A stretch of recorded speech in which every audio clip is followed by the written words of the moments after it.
de la vida, que hoy es 25 de noviembre, que es el Día Internacional de la Eliminación de la Violencia contra la Mujer, y se nos da esta conversación que, bueno, en lo personal tenía muchas ganas de tenerla hace rato, venimos conversando para ponernos de acuerdo, porque obviamente hay mucho laburo y hay que hacerse un ratito para repasar un poco todo lo que ha sucedido. Está aquí con nosotros en piso la fiscal de género, es integrante del equipo fiscal especial en el caso Cecilia, Nelia Velázquez. Gracias, Nelia, por estar aquí con nosotros. Gracias a ustedes por la invitación también. Un placer enorme. Fuera de ahí te preguntaba si pudiste descansar, si dormiste, cómo son estos días posteriores al día del veredicto, ¿no? Sí, intentando descansar y de volver a la rutina, pero bueno, tuvimos ahí unos días de descanso y de mucha familia, así que sí, Para retomando. recargar. Claro, y retomando Sí. los días laborales también. Eso. Todos coincidimos en que este juicio ha sido una marca en la historia judicial del Chaco. ¿Coincidís en eso? ¿Cómo lo ves? Sí, sin dudas, y hago mía las palabras del doctor Canteros, quien ya en su momento, en la primera conferencia de prensa en el año 2023, cuando dispusimos la prisión preventiva, dijo que este caso iba a ser un antes y un después en la justicia chaqueña, y sin dudas es un antes y un después, marca. En ese momento veníamos de un descreimiento muy fuerte de la justicia y hoy en día con el veredicto eso se dio vuelta. Creo que la sociedad volvió a confiar en la justicia del Chaco. Demostramos que también lo importante que es el juicio por jurados, ¿no? Que muchos en la sociedad tenían desconocimiento de que aquí se hacía juicio por jurados y de lo importante que es también confiar en el pueblo y confiar en el jurado. Eso. Mucha gente también ha estado presente afuera en esos días, el día del veredicto, con mucha más razón. Eso se multiplicó la cantidad de personas y de hecho hay una imagen tuya dando vueltas, mirando, ¿no?, a toda esa gente y con mucha emoción, ¿no? ¿Qué pasaba por tu cabeza ese día? Sí, ese día nos habían llamado justamente porque había veredicto y bueno, yo había quedado también con Mercedes, con la tía abuela de Cecilia, que la iba a llamar para que justamente no esté ahí dando vueltas. Claro. Una persona mayor, ¿no es cierto? Hacía mucho calor, Sí. entonces habíamos quedado en eso. Entonces en ese momento la estábamos esperando a ella y se estaba esperando en el recinto a su llegada para dar comienzo al veredicto. Y la verdad es que ver tanta gente afuera esperando a la abuela, ¿no? También eran muchas emociones juntas en ese momento. Llegar al momento del veredicto, que nosotros no teníamos idea de cuál iba a ser el resultado. Queríamos que el resultado sea este, ¿no? Pero hasta ese entonces no teníamos certeza de que iba a ser así y que ella esté ahí y nos acompañe. Realmente fue un día de muchas emociones. Eso. Decís, conforme con ese veredicto de los 7 imputados, determina la culpabilidad de 6. Hubo un caso, el de Reynoso, que no. Con eso, ¿qué análisis hacen ustedes? Nosotros respetamos mucho el análisis que hizo el jurado y el cual creo que nos dio una clase magistral a todos porque también existe este descreimiento en el jurado de que si estaba manipulado, si estaba influenciado. Y yo entiendo, y bueno, y grandes conocedores de la temática del juicio por jurado más aún, entienden que el llegar a este veredicto de no culpabilidad y de una culpabilidad con un delito menor significa que han analizado cada caso en particular y cada prueba en particular. Entonces es muy importante también dar ese crédito al trabajo y a la responsabilidad que tuvo el jurado y que se puso al hombro y por eso te digo, no tengo nada que opinar. Me parece sumamente respetable y admirable lo que hicieron. En el día previo al veredicto, que al final terminamos como a las 20, pasando un cuarto intermedio para el sábado a las 8 de la mañana, nosotros estuvimos acá haciendo la cobertura maratónica, así que lo tengo súper claro, que estábamos ahí al filo y cuando llegó ese momento dijeron, no, cuarto intermedio, viste, es como que, Pero pensábamos esto, ¿no? Se lo están tomando en serio, esto necesita tiempo, está perfecto, y acompañábamos esa necesidad de si hay dudas, hay dudas. ¿Cuáles fueron esas dudas? ¿Qué se planteó ahí? ¿Por qué se tardó un poquito más? ¿Sobre qué había consulta? Que la realidad es que ellos entran a deliberar al mediodía del viernes. Sí. Tengamos en cuenta que se trataba de una causa muy compleja, de 7 imputados, Sí. es decir, su trabajo era muy complejo. Y había mucha exigencia de todos nosotros, la ansiedad que nos manejaba, ¿no? De decir, bueno, ¿por qué tardan tanto? Pero la realidad es que, estadísticamente hablando, en un juicio por jurados donde suele haber un imputado, el jurado suele tardar alrededor de 4, 5, 6 horas, incluso ha habido un caso de 10 horas. Es decir, lo hicieron en un tiempo súper considerable y menor al que quizás estimábamos por el análisis que tuvieron que hacer. Pero bueno, la ansiedad a uno lleva a pensar por qué dudas tienen.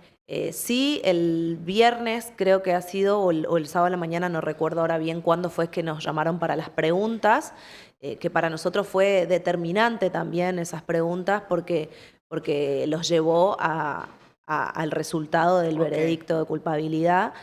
Pero también eso denota el análisis que tuvieron y el debate entre ellos que habrán tenido para llegar a la conclusión. Había que ponerse de acuerdo todos los 12. Exactamente, eso también es importante resaltar. Son 12 jurados que tienen que ponerse de acuerdo. Hay unanimidad.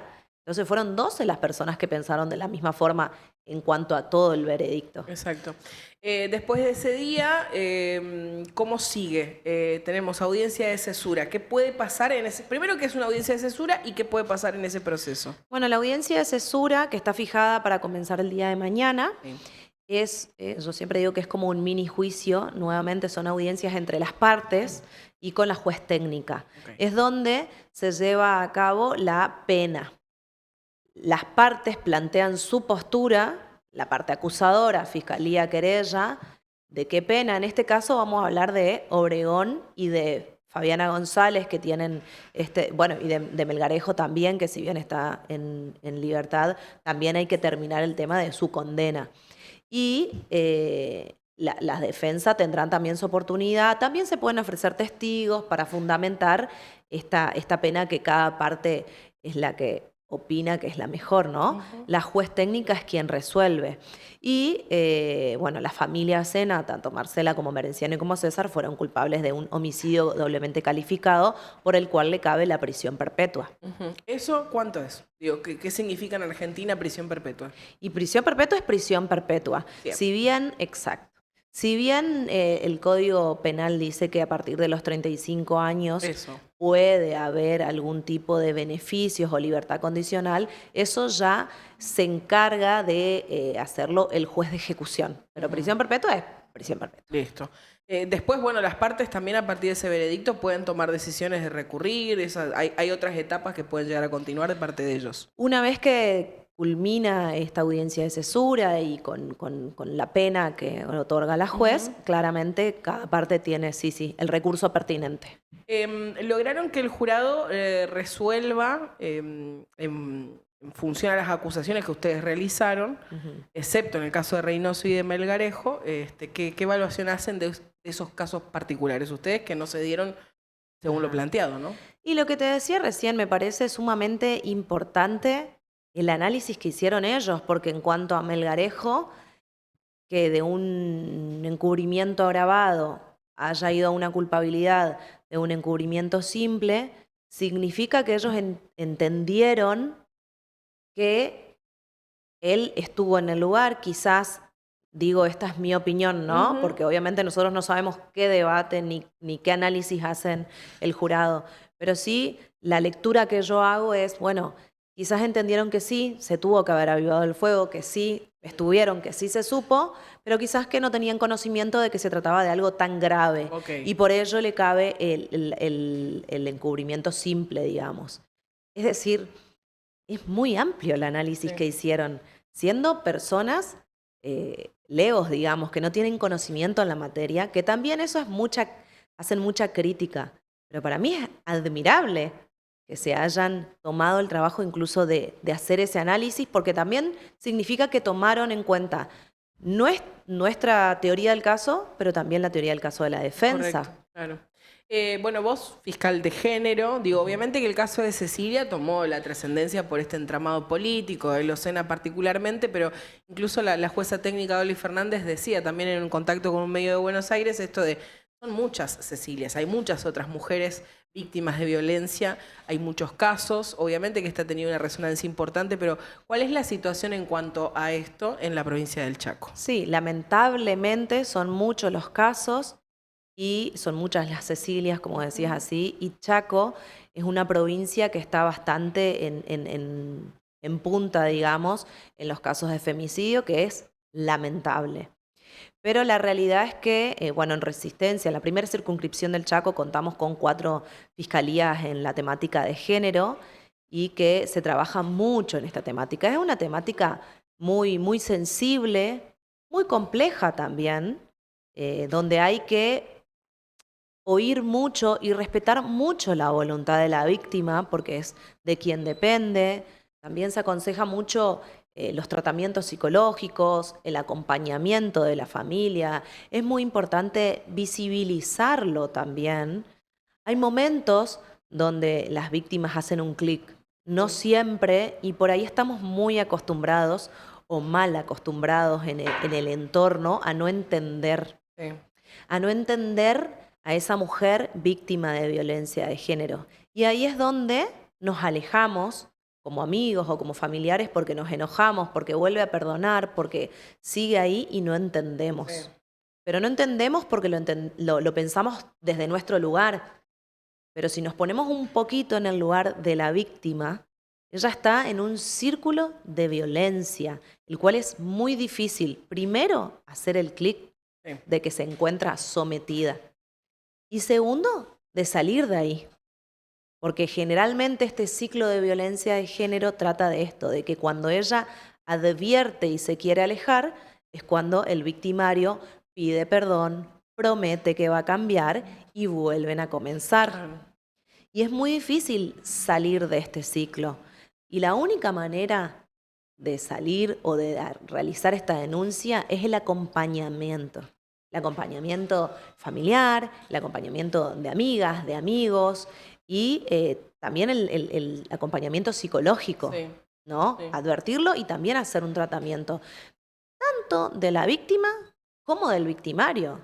O sea, porque también es importante remarcar acá que mucho tenemos amigos, familiares, que advertimos algún comentario que en su momento eran chistosos, ¿no? Ahora decís, para un poco la mano. Y está bueno también advertirlo y empezar a marcarlo. Claro, sí. Empezar a decir, no, Y esto entre no. los mismos varones que se rompa ese pacto de complicidad machirulo, ¿viste? De que se hacen los y Tal cual. entre ellos, si vos, varón, te das cuenta de que no está bueno, o que diste un paso, digamos, a advertírselo al amigo también. Tal cual. O ves cuando tu amigo tiene una relación un poco tóxica y decir también, para un poco. O sea, y está bueno que lo empecemos a hacer desde cada lugar que Sí, tiene donde uno uno. esté. O sea, Sí. no solamente vamos a reprochar la justicia no hace nada, sino está bueno que cada uno lo empiece a manifestar y a hacer desde su lugar, porque también de eso se trata la erradicación de la violencia. Hubo un caso ahora que tuvo una resonancia, que de hecho lo analizamos, de las chicas de Bandana, de Lourdes, y que la amiga Lisa se mete a hacer la denuncia y dice, no me importa que me odie, prefiero que me odie y que no quiera ser más mi amiga a que la estemos velando. Pasa todavía que hay una cuestión ahí de que no me quiero meter, porque, viste, es como que... Y hay que meterse. Pasa mucho, y pasa mucho también esto de que, ¿cómo meternos? Claro. ¿Cómo involucrarnos? Porque si nosotros también actuamos de manera violenta o de manera esto, como te decía recién, me enojo si no lo dejás, no, la víctima no va a entender de esa forma. Es más, se va a alejar de vos. Claro. ¿Me entendés? O sea, la forma es justamente, por más que nos cueste, porque yo entiendo que a uno lo indigna ver a una amiga o un familiar en esa situación, pero realmente el acompañamiento es desde otro lugar. Sí. Desde este lugar de decir, bueno, te entiendo, te Estoy. escucho, te acompaño, estoy, te doy las herramientas que necesite, vamos al psicólogo, vamos a hacer talleres. El Centro de Atención de Víctimas, que está denominado CAV, digamos, que es dependiente del gobierno, hace talleres muy importantes también, donde por ahí no es un tratamiento psicológico, pero sí talleres donde van las víctimas y se encuentran con otras víctimas que han pasado por lo mismo, y es distinto también, porque ya el trato es distinto. Es así. Entonces, también depende mucho de eso, de la forma, porque si vos ves a una persona que es víctima de violencia de género, que reitera, vuelve, y vos te enojás, lo único que lográs es que esa víctima esté más desamparada aún, más vulnerable aún, porque no te va a contar y no se va a acercar a vos. Se va a cerrar cada vez más. Y ahí es donde se empieza a agravar la situación. Exacto. Ante cada víctima de femicidio hay una mujer, una mamá que se queda sin su hija, hay una tía que se queda sin su sobrina. Digo, también hay todo un entorno allí que precisa también de acompañamiento. Gloria, ¿qué ha significado para vos en el caso particular de Cecilia? Digo, la abuela Mercedes que mencionabas bien. Bueno, Gloria, nosotros cuando charlamos ella nos decía, no quiero volver más. La veo en todos lados, está todo bien con el Chaco, no tengo nada en contra del Chaco, pero a Cecilia la veo en todos lados, no quiero saber más nada. Y Mercedes, bueno, con el cuerpo ahí, ¿qué pensás de ellas? Mira, con Gloria comenzó una relación donde, digo, relación con los tres, con el equipo fiscal, donde fue muy difícil, pero la entiendo completamente. Una madre totalmente destruida que perdió a su hija de la manera más atroz. O sea, hay que ponerse también en el lugar de esa mujer que uno no sabe cómo actuaría en tal caso, ¿no? Y también era un momento donde le decían muchas cosas, entonces al principio tenía mucho descreimiento en nosotros y no había esa confianza, que por suerte en estas últimas veces que pudo venir y entrevistas que tuvimos vía Zoom, pudimos llegar a hablar y ella pudo llegar a depositar su confianza en nosotros y pudimos llegar a sanar esa relación del principio, y la verdad que es lo que yo le dije a ella, yo la entiendo, yo la comprendo. No es una persona a quien se la pueda juzgar en cuanto a sus actos, porque realmente el lugar de ella es tremendo. Sí, es una madre que perdió una hija de la manera más atroz. O sea, justifico todos los actos que pueda hacer, digamos, o sea, es tremendo lo que pasó. Entonces, también hay que ponerse en el lugar de ella. Y por suerte, ya te digo, los últimos días que vino pudimos hablar y pudimos decir esto. De hecho, cuando nos entrevistamos para sus declaraciones, Gloria, si vos quebrás, si vos te sentís mal en ese momento, estás en todo tu derecho. O sea, sos la madre, o sea, una madre que perdió a una hija de una manera tan horrorosa. Y en cuanto a Mercedes, ella tuvo otra postura. Sí, Mercedes desde un principio confió en nosotros. Ella, a las veces que me veía, me decía, yo confío en usted, doctora. Alta responsabilidad, ¿no? Sí. Porque también eso fue parte de mi emoción, me parece, en este último día. Sin dudas que sí, y estuvo ahí al frente en cada marcha, en cada decisión, en cada momento. Bueno, dos personalidades totalmente distintas, pero que estuvieron al pie del cañón y que pasaron una situación horrorosa, que nadie la quisiera pasar en su vida. O sea que totalmente justificables todos sus actos. Y por suerte, llegamos a una buena comunicación también, porque al principio esta causa, al ser tan compleja y tan mediática, se filtraba mucho la información y nosotros estamos acostumbrados a notificar a las partes de cada paso que se va dando. Claro, y se enteraban antes por los medios. Y pasaba eso, ¿viste? Entonces tratamos de implementar esta comunicación previa por teléfono, por medio de sus abogados, que también siempre tuvimos excelentes relaciones con los querellantes, para llegar a la noticia por lo menos previo a los medios. Ya que mencionaste a los abogados, ¿qué pasa con aquellos que defendieron a los que en su momento, bueno, eran imputados en el marco del juicio? Los corrieron, circulaban sus direcciones de sus casas, digo, de hecho el Consejo Profesional de Abogados también se pronunció con respecto a eso, digo, por más de que estés defendiendo a alguien que todos entendemos, de hecho, es culpable, tiene derecho a ser defendido. Sí, nosotros respetamos mucho, y yo creo que lo dije varias veces, respetamos mucho el rol de los defensores, y nosotros litigamos dentro del recinto, pero después nos conocemos, son personas con las que laburamos diariamente, lo respetamos y repudiamos todo tipo de violencia también, porque, bueno, es su labor. Sí. Es su labor y se respeta el rol de cada uno. Bien. Nelia, en tu vida profesional, personal, ¿qué impacto ha tenido el caso Cecilia? Bueno, en mi vida profesional ha sido, la otra vez lo dije, ha sido como un posgrado acelerado. Tuvimos que aprender mucho, que estudiar mucho, pero a su vez también que ponerle mucho el cuerpo a esta situación. Eran momentos claves en su momento cuando me designaron, porque primero dio inicio el doctor Cáceres Olivera y luego nos sumamos el doctor Gómez en un principio, yo y luego el doctor Bogado, y esos primeros días eran claves en los allanamientos. Recuerdo que hubo un Día del Padre que nos juntamos los tres a una reunión y cada uno se iba a su casa y nunca volvimos a nuestra casa porque salió el allanamiento en el barrio Merenciano, o sea, porque eran claves, eran momentos claves donde teníamos que hacer esta recolección de pruebas que tanto necesitamos desde el Ministerio Público para justificar nuestra fundamentación y para fundamentar nuestra teoría del caso, ¿no? Entonces, pero profesionalmente me llevo mucho conocimiento, mucho compañerismo también. Conocí muchas personas que nos ayudaron y brindaron lazos desde los distintos ministerios públicos de las distintas provincias.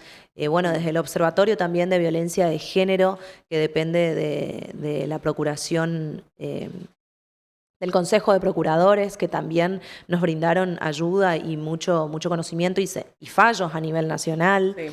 Me llevo mucha enseñanza a nivel profesional y a nivel personal, sin dudas también fue un crecimiento y una madurez y un decir gracias a la red de contención con la cual cuento, que no es ni más ni menos que mi familia y mis amigos y las mamis y los papis de la escuela también, porque es una gran red de contención en quien uno se apoya, porque en estos últimos días yo vivía adentro del debate, ¿no es cierto? Pero la vida de mi hija seguía, la vida de mi marido seguía y uno también tiene que estar ahí en eso, así que realmente muy agradecida de poder contar con esta red de contención que no es más ni menos que mi familia y mis amigos. Bonito. Con respecto a las instituciones y con la justicia en particular, en algún momento de hecho lo mencionaste, para ir cerrando, ¿no? Uno dice, no creo en la justicia. Sienta un antecedente esto funciona como antecedente, digo, para lo que se venga para después, digo, la gente cambia su cosmovisión con respecto a eso.